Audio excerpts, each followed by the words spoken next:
Everything's cool? All right, we are live. Bismillah, alhamdulillahi rabbil alameen, wa salatu wa salam ala rasulillah. Assalamu alaikum, Sheikh. Wa alaikum salam. We're back on the Muslim Morning podcast. Now, the topic we want to discuss today is the topic of how Allah will judge people according to how their response to the message of Islam. So, in general, we could say we have three categories of people. We have the person who didn't receive the message. Maybe they live in the Amazon jungle, or maybe the message didn't come to them. Then we have the person who receives the message, but he turns away. He rejects the message. And then we have the person who the message comes to him, he accepts it, and then he tries to best to live according to that message. So if we can go back and discuss these three types of people and get into some detail in that, inshallah. Okay, Bismillahir Rahmanir Rahim. Alhamdulillahi Rabbil Alameen. Wa salatu wa salam ala Rasulihil Kareem wa ala alihi wa ashabihi ajma'in. Amma ba'd. So, this is interesting because it's almost like when people say this statement, oh, only Allah can judge, brother, don't judge. So that's what we're talking about here. How does Allah judge? How does he judge? Yes, yeah. So primarily, we all need to recognize that at the core of all of these judgments, of this discussion is knowledge. But the mistake people make is that they think that actions have no role, and they believe that there's many different beliefs, but at the core of things, knowledge is at the core of this judgment. And the reason being is of the premise, the belief, the fact that Allah told us that He doesn't punish people until He sends a messenger. Now, what does that inform us? It informs us and tells us that those people, before a messenger was sent to them, were acting in ignorance. Even with their shirk and kufr, they were doing so out of ignorance. And the messenger that was sent to them was there to give them a chance for tawbah, a chance to repent. And their behavior towards that put them into position of making a decision. And this decision is where the judgment comes in. The knowledge has come to them. They have the capacity to decide right and wrong. And then they make a decision. They press the button. They make the act. And this is where judgment comes into play. So what that means is that if we do not have the necessary tools to make the right decisions, then those decisions, those actions are deficient. And the level of those deficiencies may be so severe that effectively the pen is lifted. It's a bit like a person who's insane. And it's the same principle again with the person who's insane, person who is too young, and other factors. If they don't have the capacity to decide right from wrong, to make the right decision, then judgment is withheld and pulled back from them. That's how it is. So the person who is in the middle of the rainforest, we can't blanket say, oh, every person in the rainforest that hasn't heard of, Ibn Taymiyyah, hasn't heard of Muhammad Abdul Wahab, hasn't heard of Imam Ahmed, hasn't heard of Abu Hanifa and other scholars, that they're going to hell. Well, again, in principle, if they haven't heard Islam, then they were tested a different way. But in reality, you might find that a person in the rainforest may have come to information that gave him the capacity to decide. The capacity to decide right from wrong. Even the Messenger of Allah, sallallahu alaihi wasallam, we might put forward a case that, well, before revelation, he didn't know. So therefore, if he committed shirk, he would be safe from that, or he wouldn't get accountable for that. But the fact is, he didn't commit shirk throughout his life, even like Abu Bakr. So there was something in the atmosphere, something in the air, that led them not to do that. Ibrahim, similar thing. Ibrahim was raised in a land of kufr and Mhm. shirk and dalal, but something in the atmosphere, there was some raiha, there was some smell that led him to see this is netting, this is foul. Mm. So um, this is where I guess the reality of that statement only Allah can judge. But yeah, in reality, yeah, we have the general rules, Mhm. but in terms of application, it's different. And this is one of the things I think just a slight detour. Mhm. We need to understand that Allah's judgment is not like how we would make judgment at Yeah. all. We make judgment on the apparent, what we can see, what is available. And I think there's a saying that it's only what you can prove.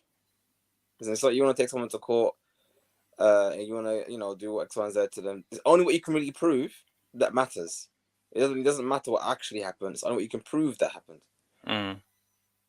But in judgment of Allah, actually, what actually happens is Mm. visible, is available. It's not, Yes. it's not that Allah's judging you based on only what was apparent. No, your limbs will say, no, no, no, he did do it. He did. Yes. They will speak. Yes. They will speak. Mm. The ground where you pray will testify. Did Mm. you pray The on time? intention. The Everything intention. will be, yeah. Everything Mm. will be there. So Allah's we should understand that. Although when we say things like that Allah will judge and these things, these different criteria or not, we have to also recognize that there is a difference between how Allah judges Mm. and how and what we know possibly as judgment. To the degree that Allah knows your actions and what you will do before you even done it. That's how complete Yes. His judgment is. That's how Yes. Yes. complete Yes. His judgment is. To the degree that your internal movements of your heart, your intentions, Allah knows that as well. So if Yes. you happen to throw a knife and it killed someone, Allah would know, did you throw it just to play a game or did you actually intend to kill him? So it's complete. Yes. Knowledge is complete. Yeah. The judgment of mankind is complete. That's Mm. why when Allah says La yazlimullah, that Allah he doesn't oppress anyone at Mhm. all. Mm. Mm. Why? Because oppression means to place something in the wrong place. We can do dhulm Mm. because we may not know something. We may misunderstand, misplace certain things, and therefore dhulm will occur. The Mm. only way dhulm could possibly occur is Allah knows that you didn't intend, but He still punishes you for that intent that didn't exist. Mm. I mean, So He's Sheikh, telling us He won't do that. could we go far as to say that Allah could make a judgment on the individual even if the message didn't come to them? For example, He would know that if a message did come to you, you would still reject it. um, well, the thing is, what we know from the text is that those Mm. people who the message had not come to them, and Yes. therefore they weren't tested in this life. Mm. Mm. Although Allah knows already your full capacity, what you would do, you will still Yes. be tested separately. And Okay. like I said, there are reasons for that, and the reason is connected to the same reason why we're here in the first place. If Allah Mm-hmm. already knows what we are going to do in this dunya, then Yeah. why don't we just skip Skip the the dunya. show and go straight to the end? Yeah, I get It's you. for What's the us, use of the really. show? Yes. Yes. Yes. Yes. It's for Yes. us. So that we can't say Yeah. but if we had but then it's so that so that even in that state when we're being judged, we Mm. fully recognize Allah's power and ability and justice for our Mm. recognition, for our sake. Mm. So when you Mm. get paradise, you fully recognize that subhanallah, I was a deficient slave, but Allah forgave me. Allah had mercy Yes. upon me. Every time I Mm. sinned once, Allah gave me opportunity to do X, Y, Z of good, or even Allah even rewarded me for my intentions to do good, and so on and so forth. Yes. So we fully recognize and praise Allah for His bounty. Mm. Mm. Even the kuffar would recognize what Allah had gave them, and recognize that they were the ones who were the oppressors, and they'll probably give themselves even worse. But I'm saying that Allah's mercy encompasses all things, even the kuffar. Mm. So it's Mm. about us. It's about our recognition. But at the same time, as part of, you can say, the creation, Mm-hmm. and then the logistics of certain things. Some things need to happen a certain way. Meaning, Mm-hmm. um, let's have a look. So, for example, um, my home that I spent 50 years paying the mortgage on, and now I want to retire in that home may need to burn down Mm-hmm. for me to get Iman. Does it make sense? There's certain things may need to happen Mm-hmm. that in one view might be seeming to be a negative. In reality, the grander scale of things is necessary. So Yes. certain things may need to happen. Someone might need to lose a child. Someone might need to get divorced. These things may need to occur for other things Say you return to Allah, basically. to return to Allah and to Mm-hmm. there's actually a verse. There's actually a section in the Quran where Allah said that uh, He sent to a nation messengers, and they Mm-hmm. rejected the messengers.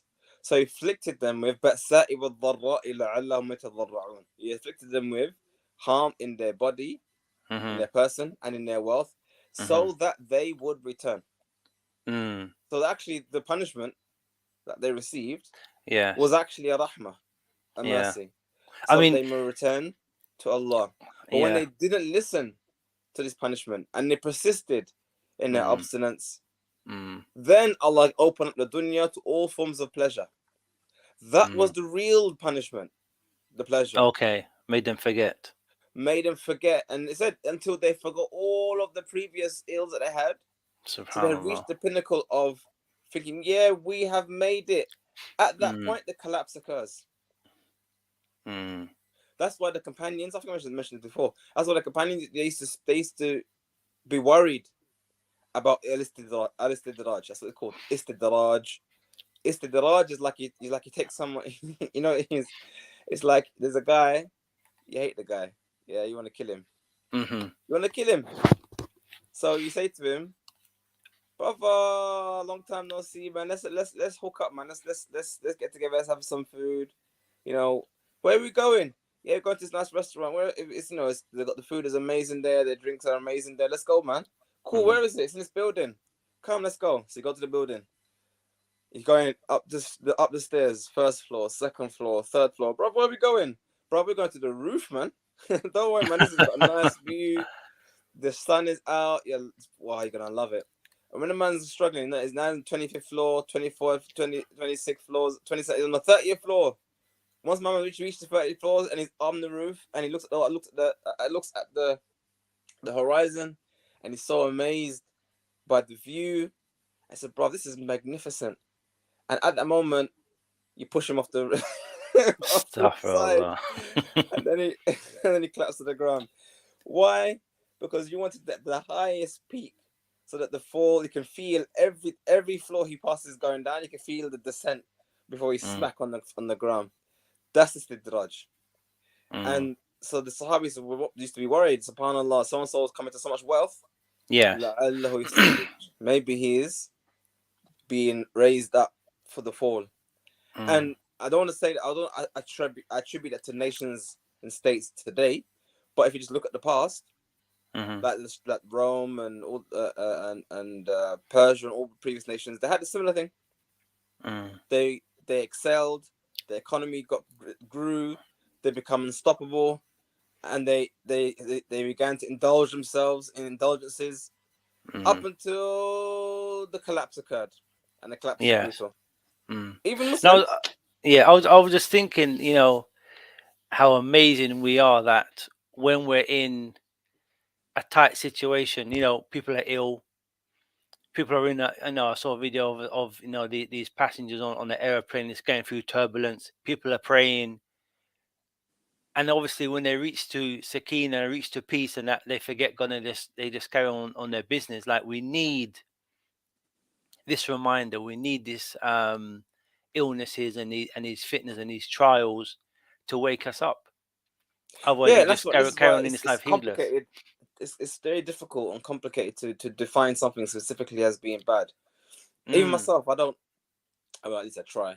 I try not to see things that go against me as negative. I try to see them as, well, there must be a lesson in this, and I need to yes. take I need to take that lesson from that thing. Yes. Yes. You could ignore the lesson, but usually that doesn't work out well for the individual. So Yeah. back to the issue of judgment. But anyway, back to the issue, we're talking about Mm. judgment. So um, the reason why I brought this whole issue of istidraj or whatnot is that there may have to be some people, Mm-hmm. a minority of mankind, who would be born, they would live, and they Mm-hmm. would die, but they wouldn't actually receive the necessary judgment to be judged, and therefore they need to be separately judged after the fact. So they Mm-hmm. themselves are contributing to the overall plan for majority of people around them, but they Mm-hmm. themselves may actually have been in this world technically excluded. Mm-hmm. Technically excluded. And I'm just saying, the reason why that's what I'm trying. That's the reason why I brought it up is because people might say, "Oh, but why were they here if they weren't judged?" Yeah, there will Mm-hmm. be some who would contribute to, for example, imagine this person may have tested someone else, but they themselves were unable to be tested yet. Does that make sense? So they were Okay. born like a bit like That's a good example. A bit like the parents of the Messenger of Allah sallallahu alaihi wasallam. Salam. Mm. They weren't. They were Ahl Fatra. They were in between messages. Yes. The messengers. So the Yes. message hadn't reached them. They were still upon shirk and kufr. Mm-hmm. Yeah, still upon shirk and kufr. But they still contributed to the birth of the Messenger of Allah sallallahu alaihi wasallam. Does that make sense? Salam. So that Mm-hmm. they had a role to play in the grand scheme of things, but Mm-hmm. they hadn't yet reached the message yet. Anyway, so similar thing with children. You find it's the same story. So a child, they haven't reached the age of being tested yet. Yes. So I guess with children is slightly different. Slightly different because uh, sorry, there was the issue of ilhaq. Ilhaq basically means what was, how can I say, if I threw a ball across the room, the ball has a certain trajectory like this. Now, if I stop time like that and I said, what's going to happen to that ball moving forward? Well, it's going to continue going in that direction. So imagine as I was throwing the ball, someone put their hand up and they stopped the ball. Mm-hmm. So the ball is no longer going that direction. But we do know where it would have gone. Yes. So we can treat it in that same direction. So a person, that's why I'm saying that if a Muslim, for example, were to go to a land and take over a land, and there were, say, non-Muslims in there, then the children will take the trajectory of their parents in the same direction of where the Mm-hmm. parents are. Same thing if a Muslim child is in a Muslim family, they'll take the same trajectory as the Muslim parents. Mm-hmm. But nonetheless, this is how actions are determined, are by intention, number one, Mm-hmm. and knowledge. So if a person intends to do good and they have the capacity to do good, they get reward, inshallah, if they do good. I'm not sure if we covered that one. But there was, and part of what people talk about as well in terms of the exact way in which actions are recorded. Is that also part of this discussion as well? Yeah, we'll probably do that when we get to the person who receives the message and Okay. accepts the message, and then how he's going to be judged. But so just to clarify, so there will be those who the message didn't come to, and they will have a different test on the day of judgment. Yeah, but Or the issue is the issue with the knowledge, the part where it says knowledge hasn't got to them. yes. In practice, Mm-hmm. I don't know. I'm sure I mentioned this in the previous thing, but I'll mention it again anyway because it's really Mm-hmm. relevant here. There was Mm-hmm. once when I first became Muslim, I stumbled across a guy. I became Muslim in the 90s, Mm-hmm. and that was when the internet was still very fresh. Mm-hmm. And I'm not sure if you remember, there was a thing called Yahoo Chats. Yes. So you go in, they had different rooms. They had, I don't know. But anyway, the room I used to go to was the religious room, like the Christian room or the Islam Mm-hmm. room, and I used to give dawah. And there's one guy I stumbled across who was in that room who said he was Muslim. Mm-hmm. He lived South England, so Bath area. And so I asked him, when did you take your Shahada? And he had no idea what the Shahada was. Okay. So you know shahada when you say the words the shahada to become Muslim. You say Hmm. I don't know what that is. So when did you become Muslim? Well, or how even? It's Yes. well, I saw some stuff on the news about Muslims, so I went in the encyclopedia to read about Islam, Mm-hmm. and I read what Muslims believe, and he said this is what I believe. He acknowledged Yes. Islam internally in his heart from what he read what Muslims believe. As in, he didn't believe that Jesus was God. He believed that what Muslims said about Jesus. Mm. So he, from that moment on, considered himself to be a Muslim because Okay. his beliefs and was in line with Islam. Now that was it for him. That there wasn't much discussion. There wasn't much further than that. Yes. So the idea of the shahada or not, he had not come across that yet. So I said to him, "So have you read Mm. the Quran?" I said, "No, I haven't actually. Subhanallah. I haven't had it to read it." Yes. So I said, have you been to a mosque before or a masjid?" He said, "No, I haven't met a Muslim before. You're the first Wow. one I've come across." Mm. So the point was, this individual Mm-hmm. came to Islam in a manner which I didn't think it was impossible. Well, I mean, it is Yes. possible, obviously, but someone born and raised in the middle of nowhere and Mm. just read about what Muslims believe, and internally in his heart, he was Muslim. Yes.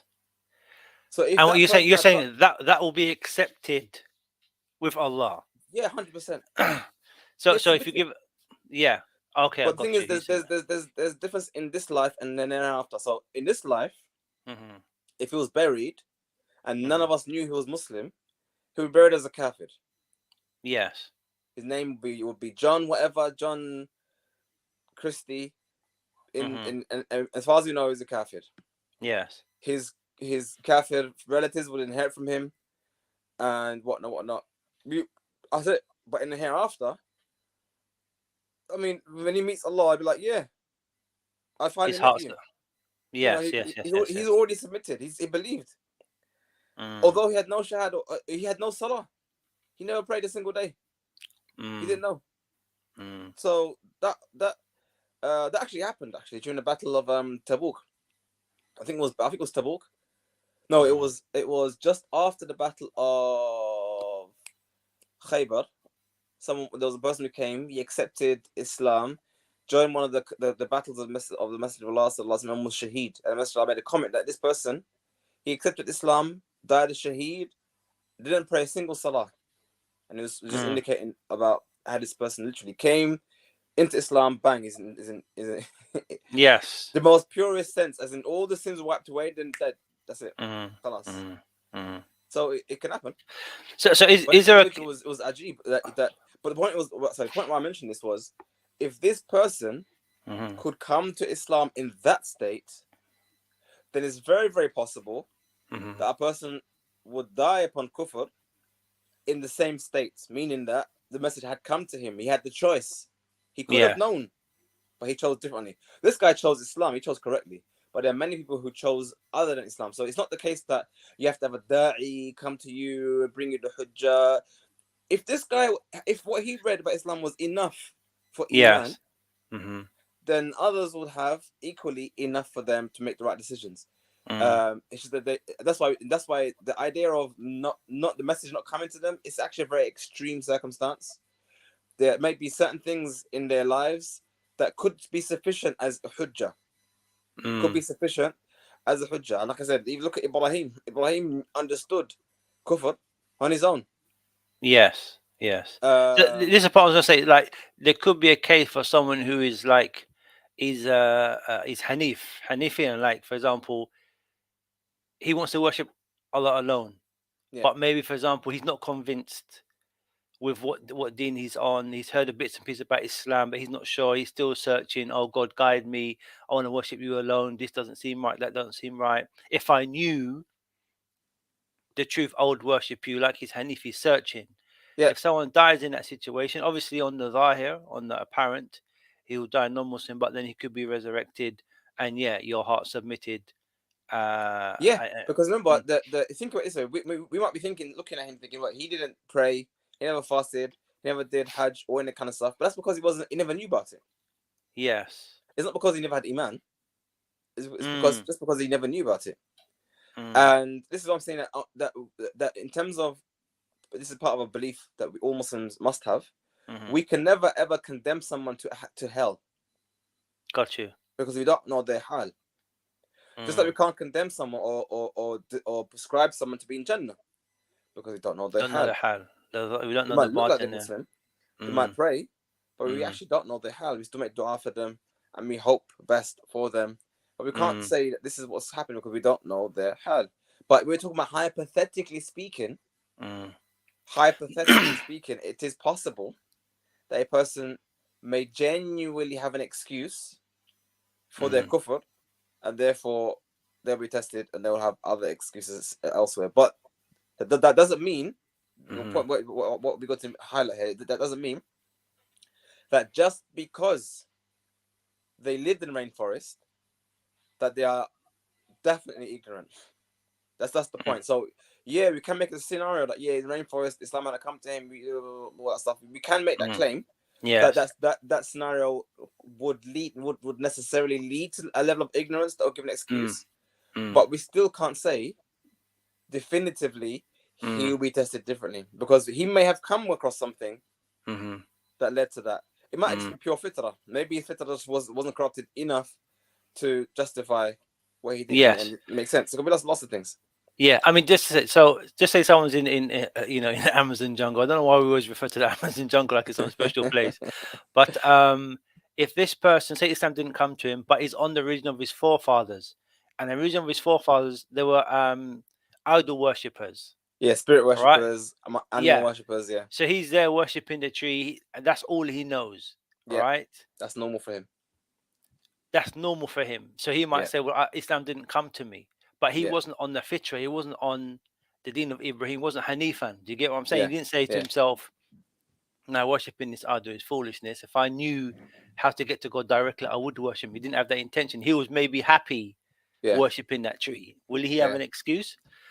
Mm. Yeah, so I'm saying it's possible. Like I said, it's that knowledge. As soon as the knowledge and circumstances are sufficient enough to justify his actions, Mm. then he'd be tested differently. But I guess the issue of tested differently would reveal what's inside. Meaning that if given the chance to worship Allah in the hereafter and being tested by Allah in the hereafter, that's part of the test. Allah would test him, and he Yes. passed that test. How would he pass that test? He will pass that test by having the internals, you say, necessary to pass the test. If he Mm. was really genuinely wicked, then he wouldn't pass the Yes. test. And if he had good in him, then he would pass the test.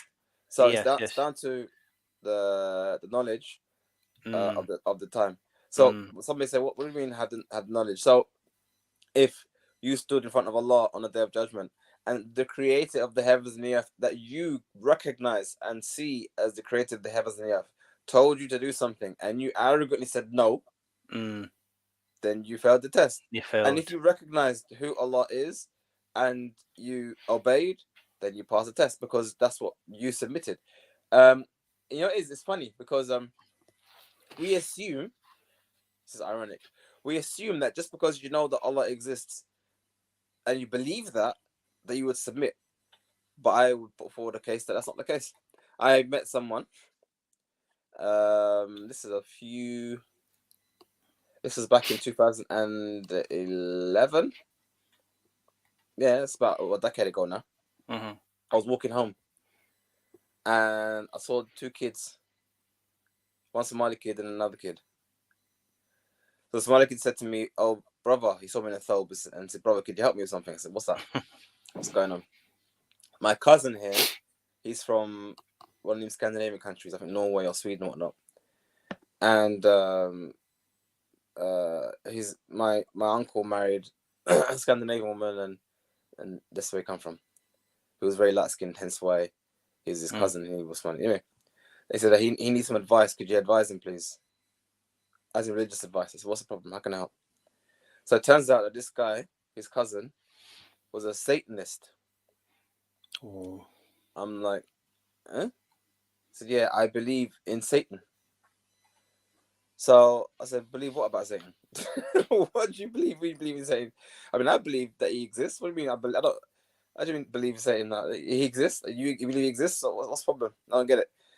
But anyway, he believed that Iblis should be worshipped, and that Allah was unjust, and that he said himself, his own words, I wish to um I wish that I could take that if Iblis was to be punished, I want to sacrifice myself and be punished in his place, because of some belief that he was Muslim, he was oppressed or whatnot.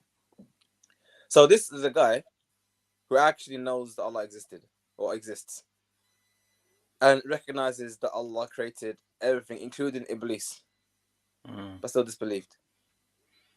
So I said Mm. to him, "So you're telling me that you believe Allah existed, yeah, and you want to follow Iblis?" I said, "Yeah." So I said, "Do you believe that Allah can created Iblis?" I said, "Yeah." That you reckon if Allah wanted to destroy Iblis, now He could do it? I said, "Yeah." Mm. So I said, "You're following a losing army. On the losing team. On the losing team. You're literally saying you're following a losing team, Yeah. a team that could never possibly win. Mm. How does that make sense?" Mm. Anyway, point was, I got him thinking, but I don't know where it led to. But the point is, there are people like that. It Yes. made sense in his head that Iblis was correct, as he said, Yes. in whatever happened. Or So they respect Iblis's arrogance and say, "Yeah, whatever it yeah, is, yeah." I was a bit he there. follows him. Mm. That madness. So, I mean, Mm. the last thing I said to him before I left, just to give him the thing, I said, "Look, it's like if you acknowledge that on the day of judgment, there's nothing Iblis can do to change the fact that Iblis is going to hell. Why would you choose to go to hell? Mm. Even if you believed that Iblis was technically correct in whatever dispute it was between Allah and Mm. Iblis, Mm. why would you still choose Choose. to burn yourself in hell when all you had to Mm. do Mm. was just choose the path of paradise, and you could see the Mm. choice as clear as day? Why would you still choose that? Are your principles that rigid that Mm. you've chosen eternal damnation in hell? Makes Mm. no sense, brother.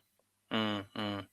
Uh, yeah, I mean that takes us. I mean, funnily enough, there was unfortunately there was a murder where some guy he killed two women.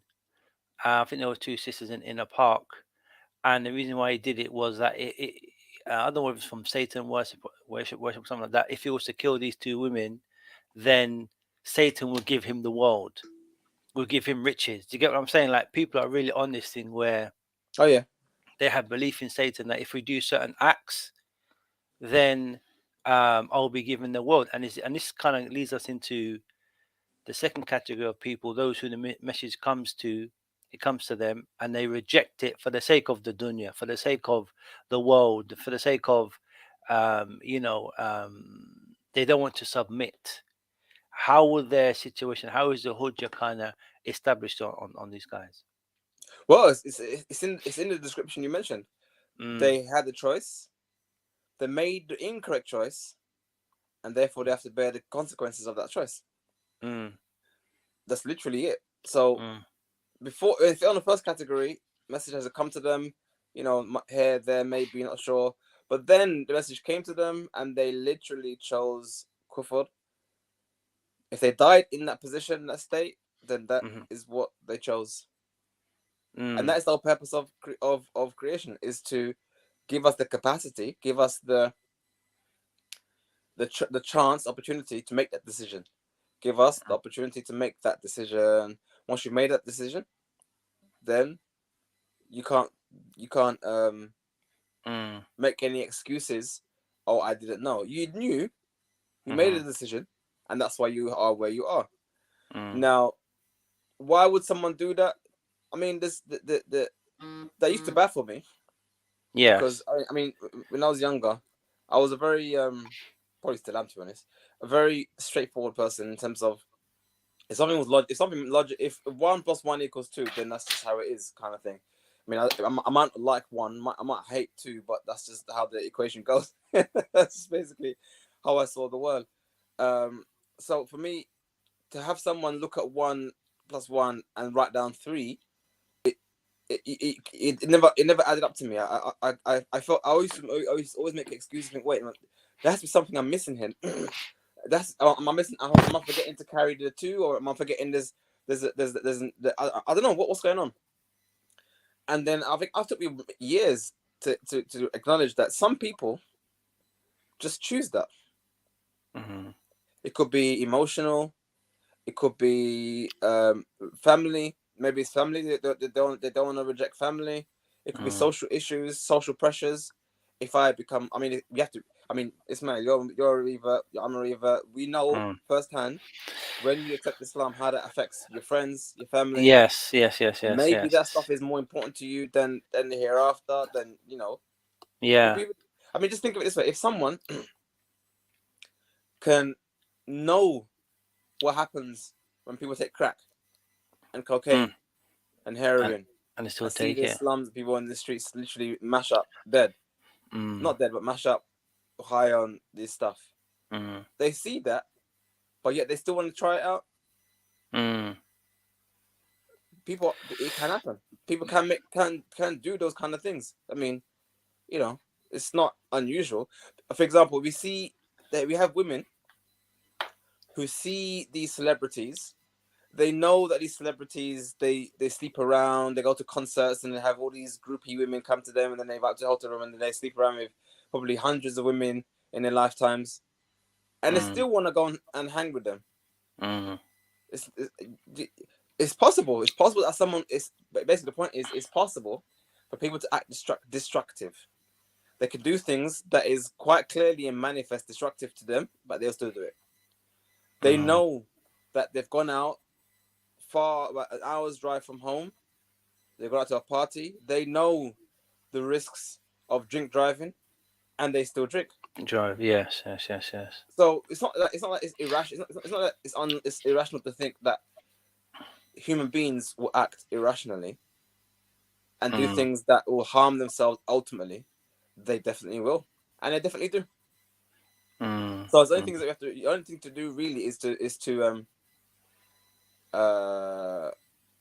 not do that ourselves.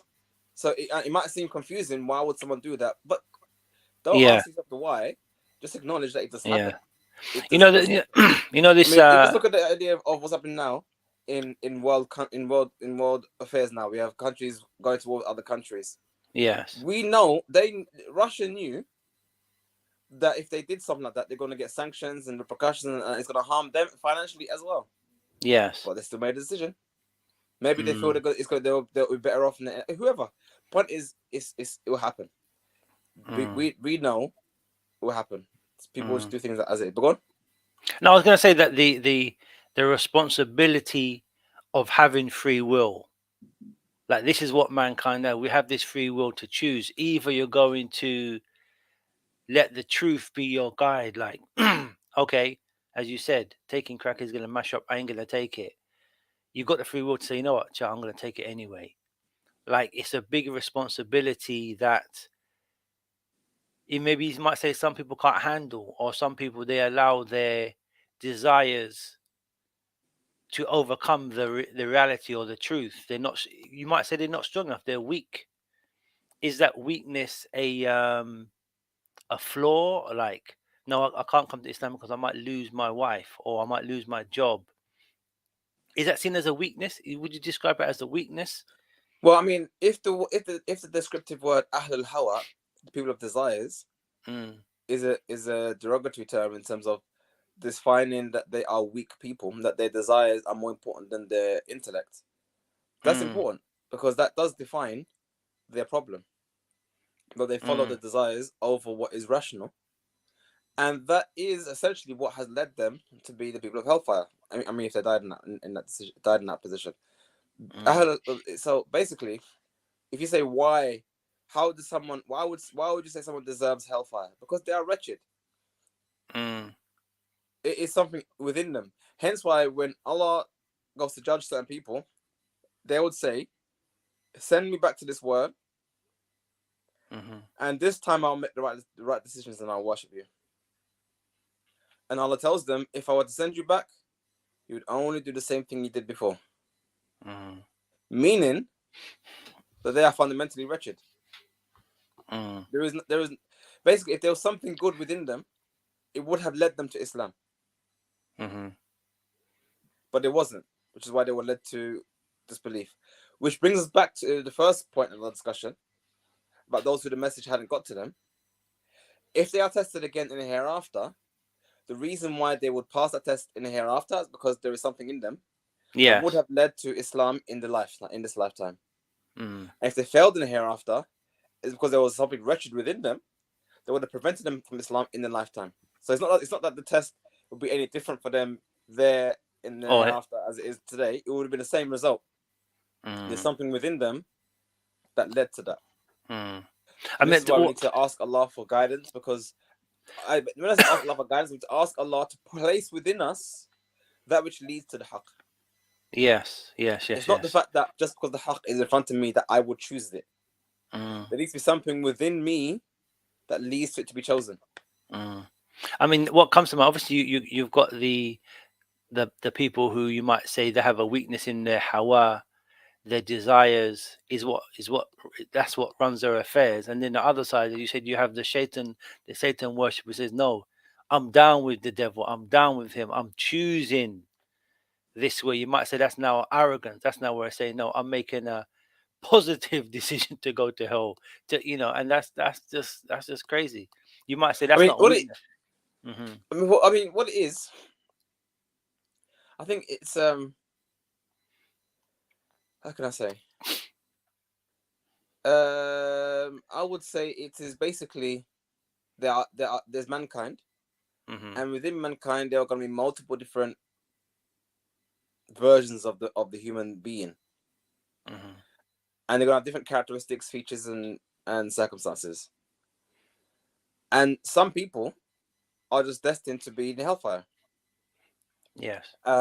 Based on their inner workings, the inner characteristics, the inner being in a person.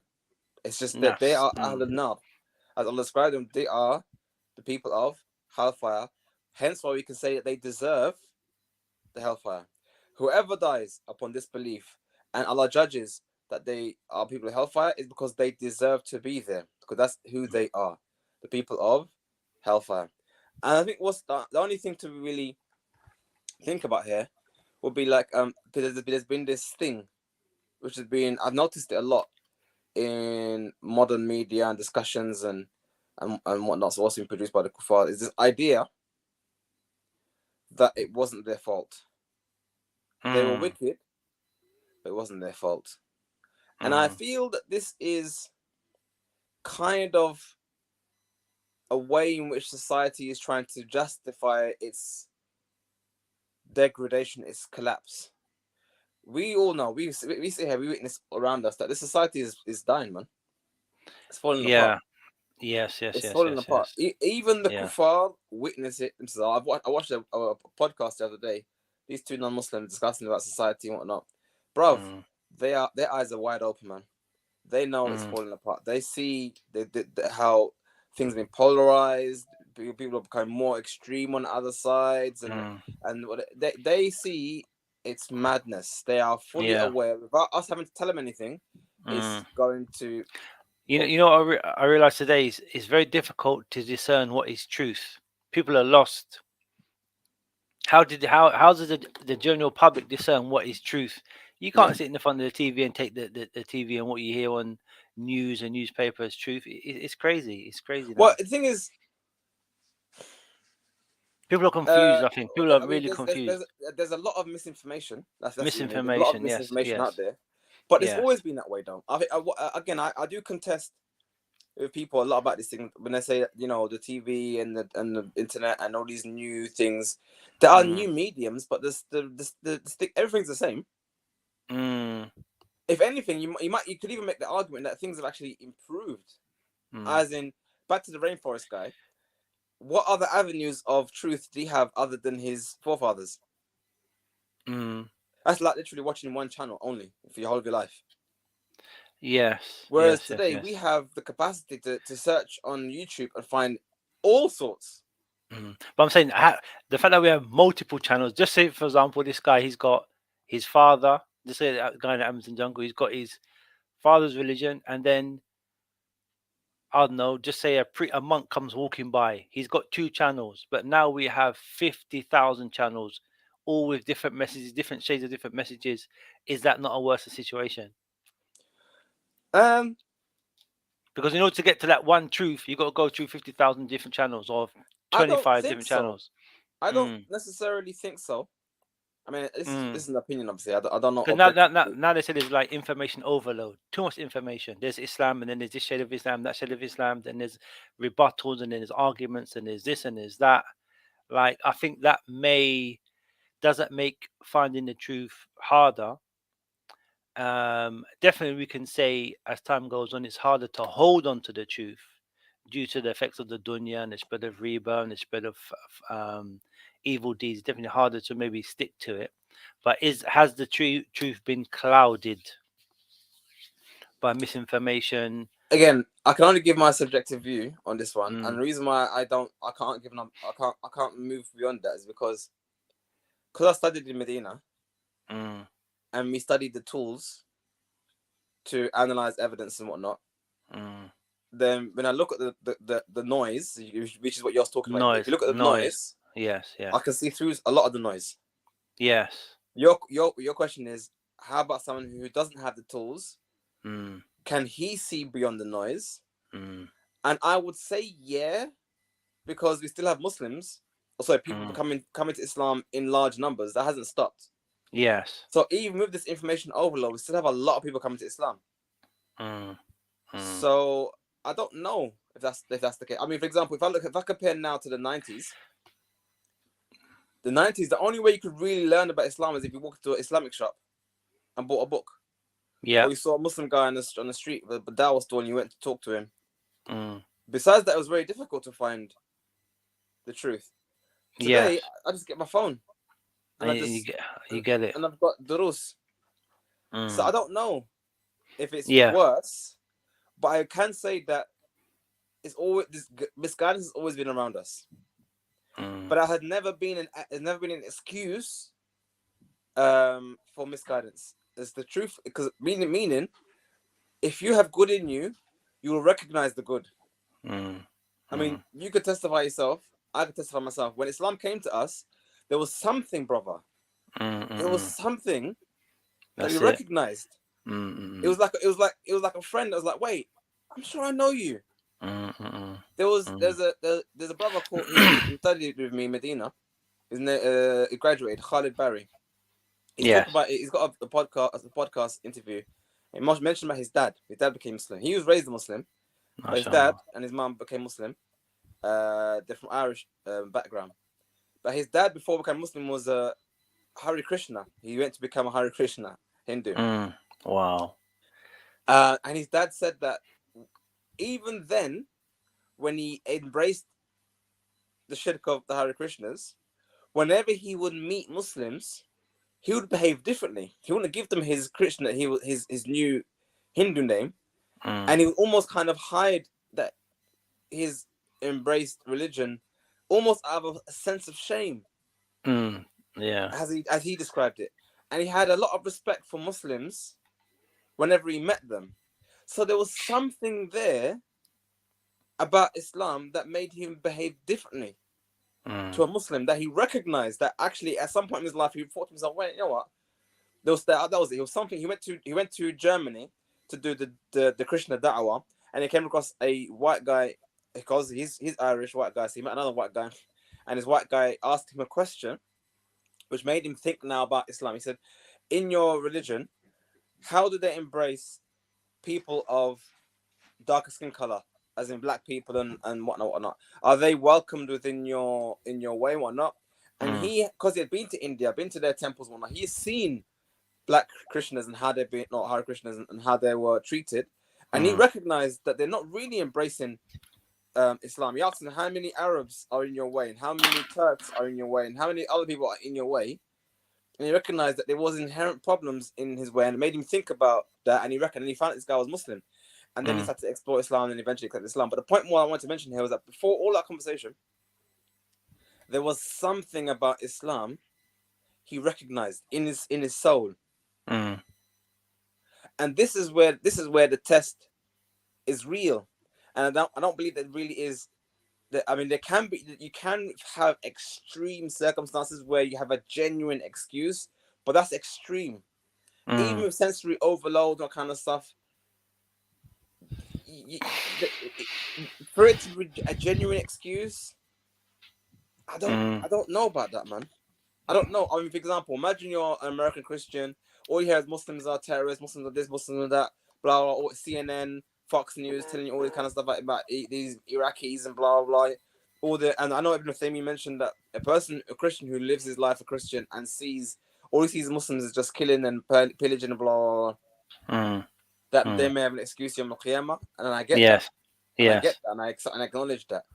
But still, there has to be that for that scenario to play out that way and that excuse to really be the case. There has to be some serious deception going on here for a person to overlook common sense, overlook their fitrah, overlook their aql, overlook that. I mean, when I recognize full on the moment I found that Islam, I recognize it, because I recognize, even now I'm thinking about it, I recognize the feelings I felt at the moment. The moment I recognized that there was a religion called Islam, and they believed in the prophets we believed in, I was immediately intrigued. But wait, they're not Christian, but they believe in Moses and Abraham and Jesus.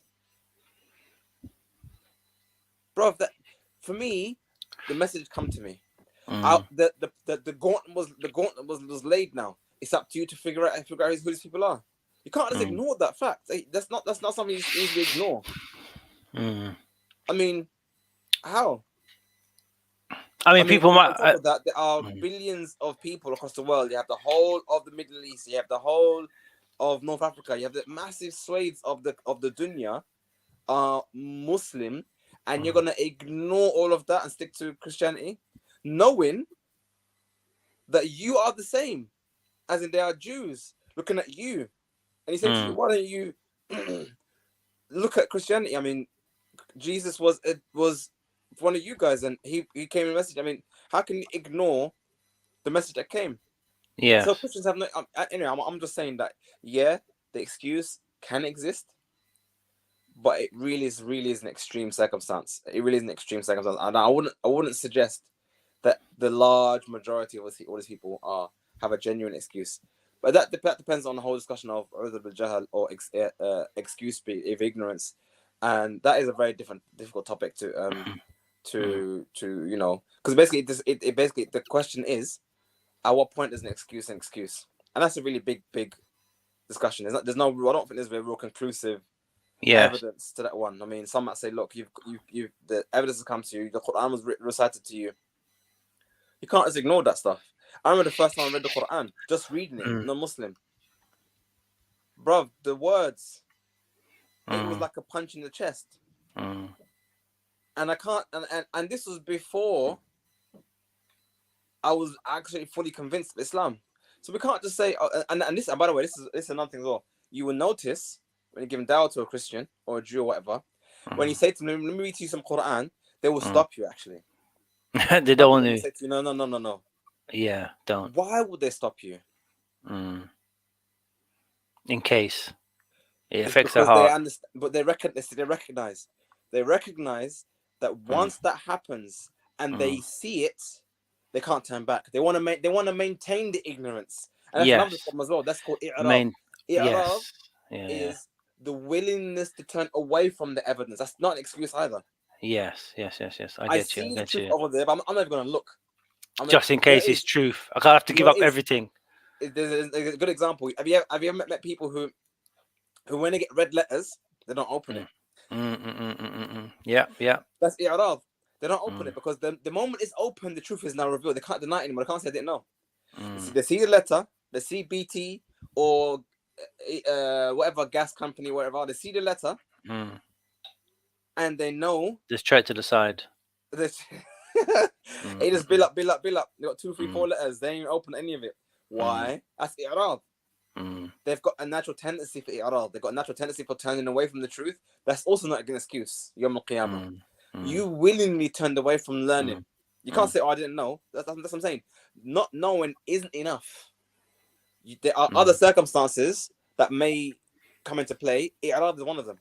Like you're saying, to be intentionally ignorant, to make yourself intentionally ignorant, because you know the ramifications that if you know now, if it's established on you, you have to act. So you just rather be ignorant. So you rather just not know.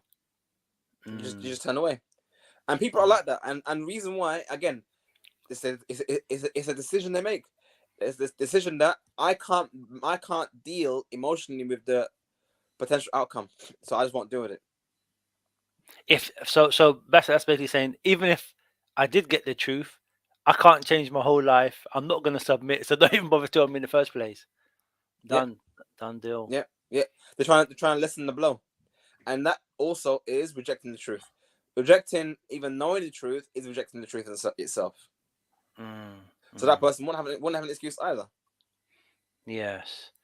One thing which we're just trying to close off this point here is about the judgment for these individuals who the truth comes to them and they decide to turn away. The fact that Allah will put them in hellfire forever. That is the definition of a kafir. A person who Islam came to them and they chose otherwise. That is the definition of the people of hellfire. Every person of hellfire will be in hellfire because of that. They say the Muslim, the believers in paradise will ask the disbelievers, "Ma salakakum fi saqar?"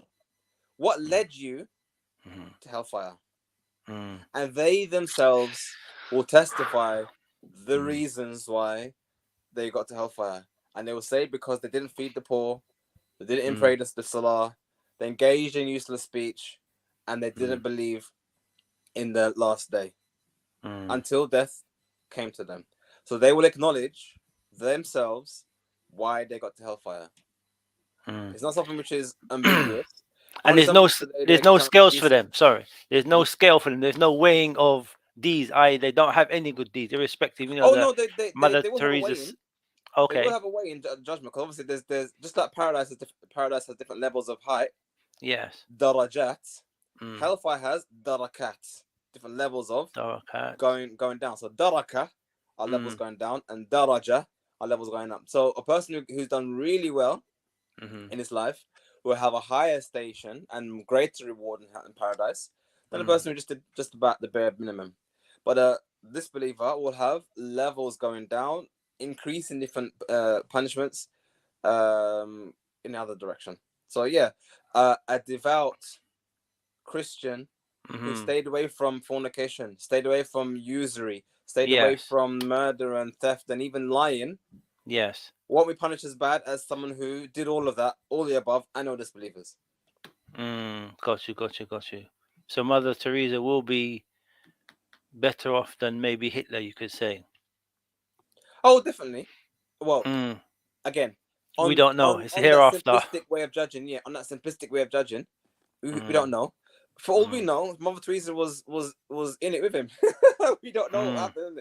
We don't know what was really happening. Like I said, we don't know what people did in there. And also, and then just one final thing, maybe an intro to another discussion later on, is exactly how our actions measured up. Meaning, if I murdered a 5-year-old child and someone else murdered a 5-year-old child, are those two murders equal because the act is the same? Or do circumstances change the measure of that sin? And the answer is the circumstances do change the measure of sin. As in, I could lie and you could lie, but our lie is not the same. Can we commit murder? You may commit murder, but a murder is not equal, treated the same, because circumstances also change things. Mm. Can we just touch on the point quick before I finish about the fact that the people who decide to turn away from the message or turn away from their creator, Allah will now turn away from them and they will be in the hellfire forever. Like the understanding of Khalidina fiha abada, like that's it, it's done, you're in there forever, and that's eternity. Like sometimes I think about it and I think, subhanallah, like this life is what, 50, 60, 70, 80 years, maybe even less.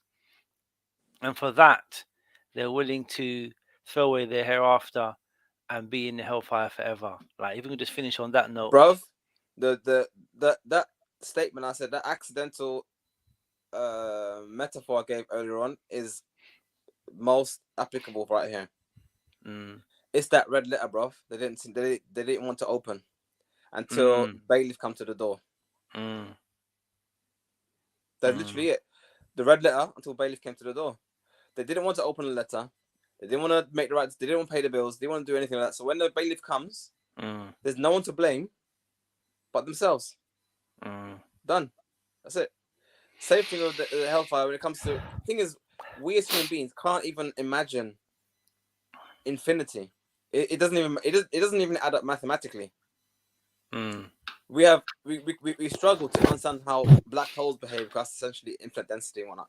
So when it comes to infinite time in a particular state, we can't imagine that. But that is literally what it is. And if and to be honest, it's such this is what makes disbelief so irrational. You're risking eternity in punishment for what? What's the reason for the risk? I mean, even if let's just make a sorry.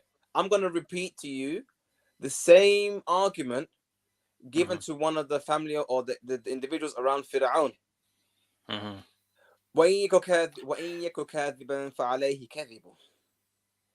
If Musa was a liar and you believed it's nothing, it's the lie only returns upon Musa. It's not nothing, it won't affect you. mm. وَإِن يَكُ صَادِقًا. But if he is truthful, يُصِيبُكُم بَعْضَ الَّذِي يَعِدُكُم. You'll be afflicted with at least some of what he replies is what he promises you. As Mm. in, there's infinite downside, Mm. Too and much sorry, downside. there's infinite upside. There's infinite downside. No, there's infinite upside. No, I can't remember how you define it. But basically, he had nothing to lose. Mm. Fir'aun had nothing to lose to just believe and listen to what he had to say. But he Mm. had everything to lose from disbelief. Mm. So every atheist, agnostic, someone who's on the fence, by being on the fence, you have everything to To lose. lose. Everything to lose. Yes. What would you be harmed by believing in Allah and being a good person and feeding the poor and looking after your family? What exactly have you lost? Zero. Status, wealth, maybe. It's all Uh, non-consequential. Even disbelievers acknowledge that it's non-consequential. I mean, look at Robbie Williams. Not that he's a delay for the hereafter. I'm just saying, had everything. Comedian, mm. killed himself. So you can't just say because someone has these things that's it. Yes, that's right. Even in that there is musiba. Even in having the dunya, there is punishment Yeah. So in this. Like. it's anyway. The point is, a person can have their dunya. That's the point. You Mm. can have your dunya. Islam doesn't say don't get married, don't have children, don't have a nice house, don't have a nice Mm. car, don't have family, don't. Actually, Islam actually says have all the things you want as a human being. Yeah. Everything a human being wants, fundamentally, deep down, Islam says yeah, have it. Mm. Yes. You just don't have it in this way. You Mm. want woman, have woman. Mm. But the Just get married. reality is, even if you had all of the dunya, in that within itself is going to be a musiba for you. It's going to be a punishment for you. Whether it be you won't be satisfied spiritually, whether it be not satisfied with what you're getting, whether it be divorce, whether it be illnesses, whether it be stress. Having the dunya Yeah, doesn't give you paradise on this earth anyway. yeah. So So as you said, the best way go on. I would frame it is that the dunya Mm, is meaningless without Islam. mm, It's like a burger without its sauce. mm. It's like, you know what I mean. It's like a mash without butter. It's meaningless. It's food without salt. It's that necessary flavor you need to Yes. have to enjoy the dunya to the maximum. If you don't have that, then To put the dunya where it needs to be, to use the dunya in its right capacity, in its right add the place. salt, brother. Add the salt to your food. Add the shahada, the salted Mm, shahada onto your food, and it will taste better. mm, mm, mm. Subhanallah. Sheikh, we wanted to do the last section, but we'll do it inshallah another time to speak about those who, when they receive the message, they submit to it, and how will their judging be. We'll speak about that on another Yeah, so we situation, can discuss inshallah. more about how actions are judged and Yes. rewarded and weighed in Mm. hereafter. That will be discussed. That's the whole discussion if you think about it. Yes, we'll probably discuss that next week. But Sheikh, it has been very insightful. There's a lot to think about and ponder. I think somehow it just makes me want to push the message more, get the message out to the people that you're just living a life of the dunya, and then in the hereafter you have nothing. Well, ironically, Eternal damnation. I do Mm, believe that right now mm, the non-Muslims are becoming more and more primed mm, for Islam. You know, like you have a wall when you got to paint the wall. mm. Sometimes you need to have a primer in it. You need to have it a primer underneath. Get rid of Yes, the what's before, and then you can put the thing. Right now, with the chaos going on in the dunya, yes, the yes. confusion, and Mm, specifically with the breakdown of mm. their ideals, of their liberal ideals, their democracy, all this stuff is breaking down, and Yes, witnessing it happening now. All their draconian rules that they're bringing out, and yes, yes, yes, all yes, this stuff yes. is happening. As it's collapsing, they Mm. are going to be looking for alternatives, Yeah, something and it'll be stable. easier for them to see at Mm, Islam, because before it was like, but Islam is this, yeah, but you're backwards and our way is a better way. Look how good we are. Look how much money we have and blah. But as it started to mm, crumble, mm, and they're not having what they thought they had, they got mm. inflation like everyone's got inflation. Things are going. They, this is the time they realized that it was a mirage. Yes, it was. Their It's life a was just an boom and bust. ideology. It's a boom and bust life, I Yep, think. yep. So when they're in that, yeah, we're all good. They can boast Yeah. and whatnot. But when they start seeing it's actually it wasn't that great. It was Mm, actually a lie. Then they can mm. look back at the at Islam from the chaos that they're in and say, you know Yes. what, Islam is quite true. And you see that happening actually. Even I watched the interview. There was a podcast actually between Daniel Haqiqatu and a non-Muslim, a white Yeah. nationalist, Yes. and a lot of what the guy white nationalist was saying was he is agreeing with the Muslims that Muslims Yes. their assessment of their society is true. It is falling apart. He Mm, just needed that step to Islam. But anyway, I yes. don't want to make this long because we've gone 8 minutes over the hour. We've So gone we'll eight discuss this next minutes. next week, inshallah. Sheikh Jazakallah Khairan once again for your insightful understanding of the current situation. And inshallah, we'll speak again next week. Jazakallah Khairan. Wa inshallah. Assalamu alaikum Wa wa alaikum salam. rahmatullahi wa barakatuh.